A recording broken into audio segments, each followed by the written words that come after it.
नमस्ते, कैसे आप? उम्मीद है सुखी होंगे, स्वस्थ होंगे, मस्त होंगे, सीख रहे होंगे, सिखा रहे होंगे। और इस ज्ञानवर्धक श्रृंखला के कहानियों के माध्यम से जो हम प्रयत्न कर रहे हैं उसका अपने और दूसरों तक पहुंचा रहे होंगे, कोई कंजूसी नहीं कर रहे होंगे। आज की जो कहानी है 68 कहानी, हॉनेस्टी डिपेंड अपॉन सिचुएशन। इतनी मज़ेदार कहानी है ये, हमने बचपन में सुनी थी। बहुत मजा आएगा, बहुत सीखने को मिलेगा। देर इज नथिंग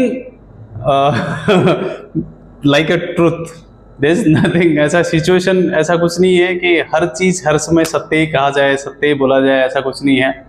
आपकी परिस्थिति पे भी निर्भर करता है।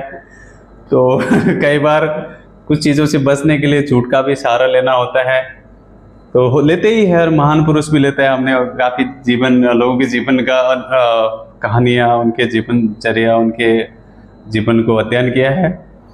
तो ऐसी ही कहानियाँ हमने सबने सुनी है, लगभग बहुत प्रचलित है हर जगह। एक लड़कहारे की कहानी, जो एक लकड़ी काटने वाला जब एक लकड़ी काट रहा होता है तो उसकी लकड़ी तालाब में गिर जाती है और बड़ा रोता है। और सच्चा था बंदा, ईमानदार था, भगवान उसकी रोते हुए प्रार्थना प्रकट कर लेते हैं। और जब पानी से लेके देता है सोने की, ये आपकी कुल्हाड़ी है, बोलता है नहीं है। फिर दूसरी लेके देते हैं चांदी की, बोलता है आपकी कुल्हाड़ी है, नहीं है। और तीसरी बार जब लोहे की जो कुल्हाड़ी लेके देते हैं तो बोलते हैं हाँ ये मेरी है।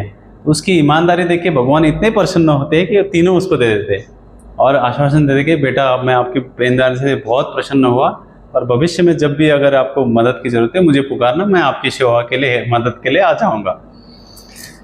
तो अगली बार जब ऐसा ही, जब वो जंगल जा रहा होता है तो गलती से उसकी पत्नी जो तालाब में एक कुएं में गिर जाती है और भगवान को पुकारता है बंदा। और भगवान इस समय उसको फिर से उसकी ईमानदारी की परीक्षा लेने के लिए एक बहुत खूबसूरत अप्सरा रंभा को निकाल के देते हैं। और एक बार सोचता है और बोलता है हाँ हाँ यही मेरी पत्नी है, और उसको पकड़ लेता है। फिर भगवान उनकी जो बदमाशी से देख के बड़ा क्रोध आता है, उनको बोलता है तू इतना जल्दी बदल गया?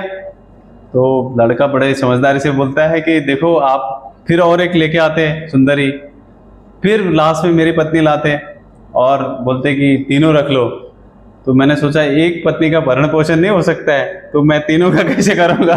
तो इससे ही रख के संतुष्ट हो गया। तो परिस्थिति में भी काफ़ी कुछ निर्भर करता है। आपने इस कहानी से क्या सीखा? अपनी प्रतिक्रिया अवश्य दें। आई होप कि मज़ा भी तो बिल्कुल आया होगा इस कहानी से। Thank you.